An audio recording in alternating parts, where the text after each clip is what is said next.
தமிழ் தீர்ப்பாளர்கள் வரக்கூடிய திமுக கூட்டணி சேர்ந்து முரசொலி அங்கே பிரச்சாரமாக இருக்கும் அப்படின்னு சொல்லிட்டு கமல் பேசியிருக்காரு. நடிகர் அண்ணன் திரு கமலஹாசன் அவர்கள் இந்த பராசக்தி திரைப்படம் திமுகவுக்கு முரசொலி போல களத்தில் இருக்கும் என்று சொல்லியிருக்கின்றார்கள்.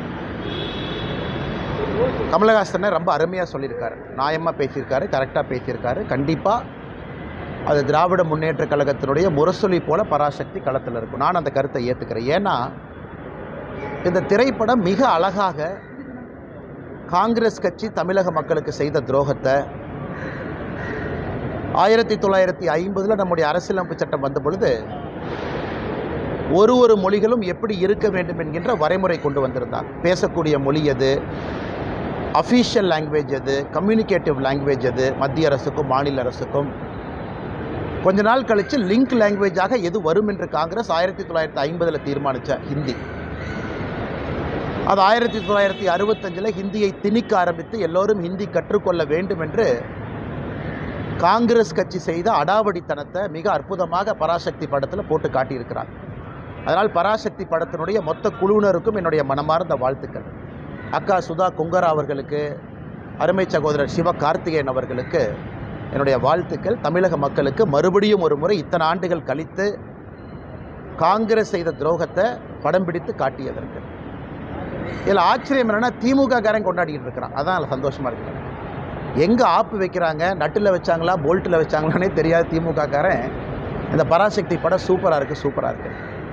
காங்கிரஸ் கட்சி எப்படி மக்கள் 2008 2009 இலங்கையில் இனப்படுகொலைக்கு பிறகு மேலேயே வராமல் துரத்துனாங்களோ, காங்கிரஸோடு யாரெல்லாம் கூட்டணி வைக்கின்றார்களோ 2026 சட்டமன்ற தேர்தலில் பராசக்தி படம் திமுகவினுடைய முரசொலியாக அவர்களை அதே வீழ்த்தும். அதனால தான் பேர் தீ பரவட்டம்னு அவங்களே வச்சுக்கிட்டாங்க. தீ வச்சிங்கன்னா முதல்ல வீட்டை தானே பிடிக்கும். வீட்டுக்குள்ளே தீ வச்சா முதல்ல சொந்த வீட்டை பிடிக்கும், கூரையை பிடிக்கும், அந்த வீட்டுக்காரங்களை சுடும். அதனால் இந்த பராசக்தி படம் முதல்ல திமுக என்கின்ற வீட்டை சுடட்டும்.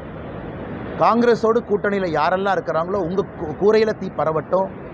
அதனால் தீ பரவட்டும் நல்லா வச்சுருக்கிறாங்க. நான் இதுக்கு இன்னும் ஒரு வாரத்தில் நம்முடைய முதலமைச்சர் அந்த படத்தை பார்த்துட்டு ரிவ்யூ போடுறக்காக வெயிட் பண்ணிட்டுருக்கேன். நம்முடைய முதலமைச்சர் அவர்கள் வழக்கம் போல் படத்தை பார்ப்பாங்க, கூட 4 பேர் உட்காந்துருப்பாங்க, கட்டி பிடிப்பார், முத்தம் கொடுப்பார். இதை பார்த்து கண் கலங்கிட்டேன், நெகிழ்ச்சி அடைஞ்சிட்டுன்னு சொல்லுவார். அந்த காட்சிக்காக பார்த்துக்கிட்டு இருக்கேன். அதனால் நல்லா இருக்கட்டும், எல்லா மக்கள்லாம் போய் நல்லா பாருங்கள். பார்த்துட்டு காங்கிரஸ் யாரோடு கூட்டணியில் இருக்கிறாங்களோ அந்த வாக்குச்சாவடி பக்கம் போய் ஓட்டு போடுறக்கே போயிடாது. ஏன்னா அவங்க என்னென்ன அநியாயம் செஞ்சாங்கன்னு அந்த படம் சொல்லுது. எல்லோரும் பார்க்க வேண்டிய திரைப்படம். ஏங்க வேலை இல்லாமல் 2 பேர் சுற்றிக்கிட்டு இருக்கிறாங்க. அங்கே பார்த்தீங்கன்னா ஆதித்ய தாக்கரே, ராஜ் தாக்கரே, இவங்கெல்லாம் யாருங்க? அங்கேருந்து என்னை மிரட்டிக்கிட்டு இருக்கானுங்க. நான் பெருமைப்படுறேன். ஒரு விவசாயினுடைய பையன் இன்றைக்கி தாக்கரேவனுடைய கோபத்தை நான் சம்பாரிச்சிருக்கிறேன். எனக்கே அது ஆச்சரியம்தான். எங்கள் அப்பா படித்தது 10வது, அம்மா படித்தது 6வது. எல்லாம் இத்தனை நாளாக ஆடு மாடு தான் மேய்ச்சிட்டு இருந்தாங்க. இப்போ உடம்பு சரியில்லை, ஆடு மாடு மேய்க்கிறதுல அந்த ஆடு மாட்டை நான் மேய்க்கிறேன். இன்றைக்கி தாக்கரே நேற்று கூட்டம் போட்டு ஆயிரக்கணக்கான நபர்களை போட்டு அந்த ராஜ் தாக்கரே, உத்தவ் தாக்கரே, ஆதித்ய தாக்கரே மேடை போட்டு என்னை அங்கிருந்து திட்டுறானுங்க. அந்தளவுக்கு நான் வளர்ந்துட்டேன்னா, அந்தளவுக்கு ஒரு விவசாயினுடைய பையன் இன்றைக்கி மும்பையில் அவனுக்கு கூட்டம் போட்டு திட்டுற அளவுக்கு நான் உயர்ந்துட்டேனான்னு தெரியல. அதனால் இந்த பாலா சாஹேப் தாக்கரே அவர்கள் மீது மிகப்பெரிய மரியாதை நான் வைத்திருக்கின்றேன். பாரதிய ஜனதா கட்சியில் நம்முடைய அலுவலகத்தில் நான் மாநில தலைவராக பணியாற்றிய பொழுது 2 பேர்த்தோட புகைப்படம் என்னுடைய இதில் இருக்குது. ஒன்று சத்ரபதி சிவாஜி அவர்கள், மற்றொன்று மகாகவி பாரதி அவர்கள், திருவள்ளுவர் எல்லாமே வச்சுருக்காங்க. அதனால் இவனுக்கு அந்த மிரட்டல் போட்டு இந்த சிவசேனா, இன்றைக்கி தாக்கரேவோட சிவசேனா அவங்களுடைய பத்திரிக்கை நம்ம முரசொலி மாதிரி சாம்னான்னு ஒன்று வச்சுருக்கானுங்க. அதில் எழுதியிருக்கானுங்க, மும்பைக்குள்ளே வந்தால் என் காலை வெட்டுவேன், இங்க் அடிப்பேன்னு. நான் மும்பைக்கு வரத்தான் போகிறேன், நீ இங்க் அடிச்சுப்பார், காலை வெட்டிப்பார், அதெல்லாம் 2 ஒன்று பார்த்துடலாம். அதனால் இந்த மிரட்டல் உருட்டுருக்குலாம் நான் பயந்துருந்தால் ஊரில் உட்காந்து என் கிராமத்துக்குள்ளே சொந்த ஊரில் தான் இருக்கணும். 2வது, இன்றைக்கி பாரத பிரதமர் நரேந்திர மோடி அவர்கள் இந்தியாவுடைய தலைவர் நான் சொல்லும் பொழுது அவர் குஜராத்தி இல்லைன்னு ஆயிருமா? அதே போல் காமராஜர் ஐயா அவர்கள் இந்தியாவுடைய மாபெரும் தலைவர் நான் சொல்லும் பொழுது அவர் தமிழர் இல்லை என்று ஆகிவிடுமா? இன்றைக்கி மும்பை உலகத்தினுடைய தலைநகரம் என்று சொல்லும் பொழுது அது மராட்டியர்களால் கட்டிய நகரம் இல்லைன்னு ஆயிருமா? அது மும்பை அங்கே இருக்கக்கூடிய மராட்டி சகோதர சகோதரர்களுடைய உழைப்பால் உயர்ந்த நகரம் இல்லைன்னு ஆயிருமா? இதெல்லாமே அந்த நகருக்கு ஒருவர் சொல்லக்கூடிய பெருமை, ஒரு அடையாளம். எப்படி பாரத பிரதமர் நரேந்திர மோடி அவர்கள் இந்தியாவினுடைய தலைவர், உலகத்தினுடைய தலைவர் என்று சொல்லும் பொழுது அவர் பிறந்த இடமும் பிறந்த மண்ணையும் மறந்துடுவோமா? எல்லாம் முட்டாள்கள், அறிவில்லாதவர். இந்த சஞ்சய் ராவட்னு ஒருவர் இருக்கின்றார். அங்கே என்ன பேசுகிறனே தெரியாமல் காலையில் பத்திரிகையாளரை சந்தித்து வாமிட் எடுப்பது மட்டும்தான் சஞ்சய் ராவத்தினுடைய காலை வேலை. 6 மணிக்கு வாமிட் எடுக்கணும், அதுக்கு 4 பத்திரிகையாளர் சந்திப்பு நடத்தணும். இன்றைக்கி 3 தாக்கரே கூட்டம் போட்டு மிரட்டிகிட்டு இருக்காரு. என்னை பற்றி அவமானப்படுத்துறது எனக்கு ஒன்றும் புதுசு இல்லை. தமிழ்நாட்டில் டிஎம்கே அதைத்தான் காலங்காலமாக செய்கிறாங்க. ஆனால் தமிழர்களையே அவமானப்படுத்துகிறாங்க. இந்த லுங்கி கட்டினவனுங்க, வேட்டி கட்டினவனுங்க, இவனுங்களாம் இப்படி, இவனுங்களாம் அப்படி. அதே கூட்டணியில் திராவிட முன்னேற்ற கழகம் இங்கே இருக்கிறாங்க. இதுதான் ஆச்சரியம். அதனால் அது திமுக தமிழகத்தில் இருக்கட்டும், அங்கே இருக்கக்கூடிய இன்றைக்கி இருக்கக்கூடிய இந்த உத்தவ் தாக்கரே, ராஜ் தாக்கரே, ஆதித்ய தாக்கரேவாக இருக்கட்டும், இவர்கள்லாம் மிரட்டி தான் அவங்க பிளப்பை ஓட்டிக்கிட்டு இருக்கிறாங்க. நம்ம பயப்படுவோன்னு நினைக்கிறாங்க. இது பாலா சாஹிப் தாக்கரே அவர்கள் இருந்திருந்தால் இவங்கெல்லாம் இருந்திருக்கவே மாட்டாங்க. அப்பாவினுடைய பெயரை கெடுப்பதற்கே ஒரு 3 பேர் அங்கே சுற்றிக்கிட்டு இருக்கிறாங்க. அதனால் அந்த காலை வெட்டுவேன், கையை வெட்டுவேன், இதுக்கெல்லாம் பயப்படுற ஆள் நான் கிடையாது. அதே நேரத்தில் ஒரு விவசாயினுடைய மகன் கிராமத்திலேருந்து வந்திருக்கக்கூடிய நான் தாக்கரே மீட்டிங் போட்டு லட்சக்கணக்கான ஆளை போட்டு ஸ்டேஜில் நீ திட்டுற அளவுக்கு வளர்ந்துட்டேன்னு நினைக்கும் பொழுதும் கூட அந்த பாரதிய ஜனதா கட்சி தான் அந்த வாய்ப்பையும் எனக்கு கொடுத்துருக்குன்னு நினச்சி நான் பெருமையும் அடையும். சார், இன்னைக்கு தாவேக தலைவர் விஜய் சிபிஐ விசாரணைக்கு டெல்லிக்கு போகிறாரு. ஸோ இது அரசியல் களத்தில் என்ன தாக்கத்தை ஏற்படுத்தும் நினைக்கிறீங்க? தெரியலிங்கன்னா சிபிஐ விசாரணை கூப்பிட்றாங்க. திரு விஜய் அவர்கள் விசாரணைக்கு போயிருக்கிறாங்க, சம்மன் கொடுத்துருக்குறாங்க. போய் எல்லாருமே அவங்க கருத்தை சொல்ல போகிறாங்க. ஒரு சம்மன் கொடுக்குறனால யாரும் குற்றவாளி ஆக போவது கிடையாது. நமக்கு சம்மன் கொடுக்குறாங்க, போகிறோம், சில வழக்குகளை பேசிட்டு வர்றோம், அதெல்லாம் ஓகேங்கண்ணா. அதனால் முறைப்படி சம்மனுக்கு முறைப்படி அவங்க ஆஜராகிறாங்க. இதில் நான் எதுவும் உள்ளே போந்து நான் கருத்து சொல்ல விரும்பலை. அதனால் நல்லபடியாக போயிட்டு வரட்டும். இடி, சிபிஐ, இன்கம் டேக்ஸ் டிபார்ட்மெண்ட் இதை தொடர்ந்து இந்த சென்சார் போர்டும் இப்போது பிஜேபியோட கைப்பாக செயல்படுது. ஜனநாயக விஷயத்தில் எம்.கே. ஸ்டாலின் அவர்களுடைய ட்வீட் இது உங்களுடைய கருத்து? அண்ணா, என்னை கேட்டிங்கன்னா நானும் ஜனநாயகனுடைய படத்திற்காக எதிர்பார்த்து காத்திருந்த நிறைய ரசிகர்களில் நானும் ஒருவன் தான். நல்ல திரைப்படம், நல்ல நடிகர்கள் நடிக்கும் பொழுது சமீப காலமாக நானும் நிறைய திரைப்படத்தை பார்க்கின்றேன், கருத்து சொல்கிறேன், பேசுகிறேன். ஏன்னா ஒரு திரைப்படம் என்பது ஒரு வெறும் நடிகர் மட்டும் உருவாக்கக்கூடிய ஒரு விஷயம் கிடையாது. லட்சக்கணக்கான நபர்கள் பின்னாடி இருக்கிறாங்க, எல்லோரும் சேர்ந்து பண்ணுறாங்க. அதனால் ஜனநாயகத்தை பொறுத்தவரை அது சிபிஎஃப்சி அவங்க ஏதோ சொல்கிறாங்க, இது ஏதோ எடிட்டிங் பண்ணணும், கட்டிங் பண்ணணும், அது இதுன்னு ஸ்க்ரீனிங் கமிட்டி, அது எதோ தேவையில்லாத எங்கெங்கேயோ போயிட்டுருக்குங்கண்ணா. அதனால் நானும் உங்களை போன்ற ஒரு சாதாரண மனிதராகத்தான் இந்த சிபிஎஃப்சி, இந்த ஜனநாயகன் படக்குழு, ப்ரொடியூசர் அவங்கள நான் பார்த்துட்ருக்கேன். ஆனால் இந்தியாவில் எப்பொழுதுமே கோர்ட் இருக்குது, அப்பீல் மெக்கானிசம் இருக்குது, பல வழிமுறைகள் இருக்குது, எல்லாமே இருக்குது. ஆனால் நான் இதை இப்படி பண்ணிட்டாங்க, அப்படி பண்ணிட்டாங்க, இது எல்லா திரைப்படமும் அது கடந்து வர்ற பாதை தான். சில திரைப்படத்தை வரும்போது இவ்வளோ கட் பண்ணுங்கள், யூ/ஏவை யூவாக வச்சுக்கணும்லாம் சொல்கிறாங்க.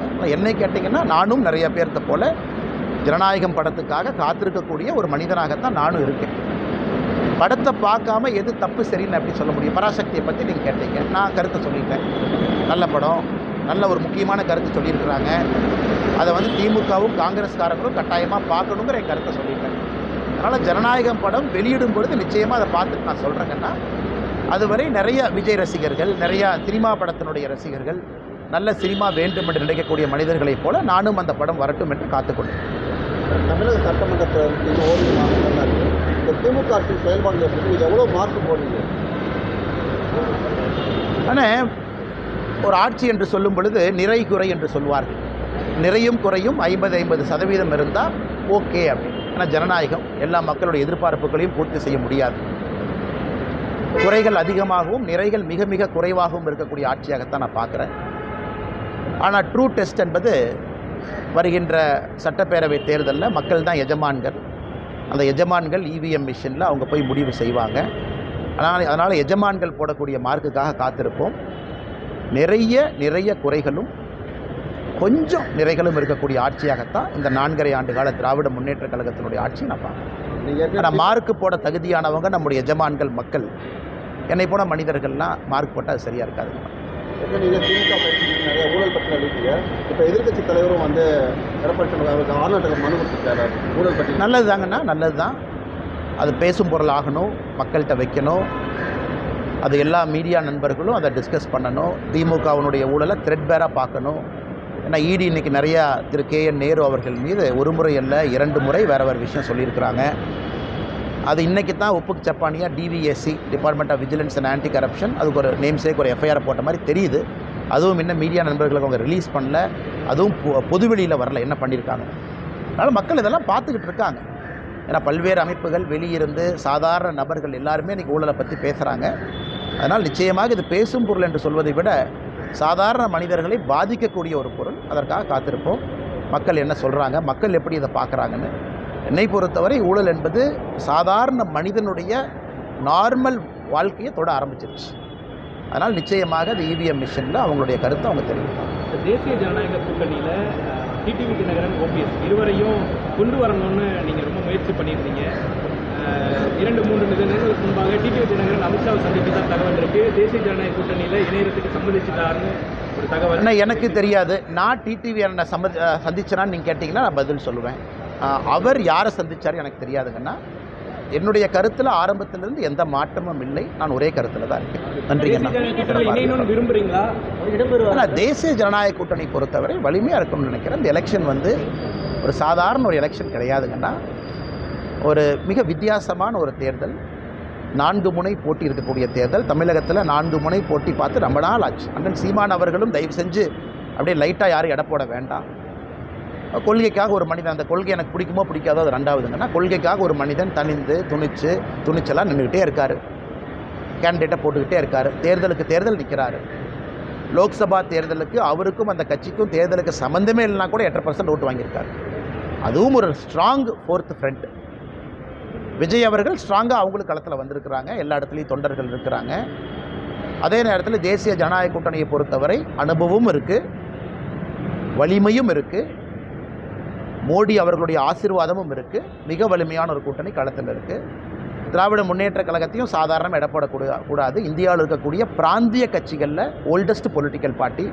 1949 ஆரம்பித்த கட்சி, பல முறை வெற்றி தோல்விகளை பார்த்த கட்சி அவங்களும் இருக்கிறாங்க. ஸோ தமிழக மக்களை பொறுத்தவரை எப்பொழுதும் இல்லாத அளவுக்கு இந்த 4 முனை போட்டி என்பது வலிமையாக பலமான ஒரு போட்டி. அதனால் ஒரு ஓட்டு முக்கியம், ஒரு கட்சியும் முக்கியம். கூட்டணி வாய்ப்பு கிடைக்கும் பொழுதெல்லாம் பலப்படுத்தும். அதுக்காக கூட்டணி பலமாக இல்லையா அப்படிங்கிற அர்த்தம் கிடையாது. இப்போ இந்தியன் கிரிக்கெட் டீம் மாதிரி நல்லா இருக்குது, ஒரு பெட்டர் பிளேயராக இருந்தால் அவங்களே 11க்குள்ளே கொண்டு வாங்க. இல்லை கோலி மட்டும் இருக்கார், ஜெயிச்சிடலாமா? சூப்பர், கோலி மட்டும் அடித்து ஜெயிப்பார். இருந்தாலும் நேற்று கோலி அவுட் ஆனதுக்கப்புறம் 4, 5, 6, 3 விக்கெட் படப்படன்னு போச்சலன்னு நான் நேற்று.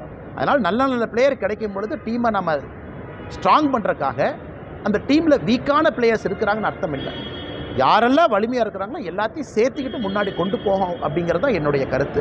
அதை யாராச்சும் இல்லை இவங்க இருந்தனால தான் இப்போ வலிமை இல்லாதனால இவங்களை கொண்டு வரேன்னு சொல்கிறீங்களா? அப்படி இல்லை. எவ்வளவுக்கு எவ்வளோ வலிமையாக இருக்கிறோமோ 4 முனை போட்டியில் அவ்வளோக்கு எவ்வளோ எல்லாத்துக்கும் நல்லது.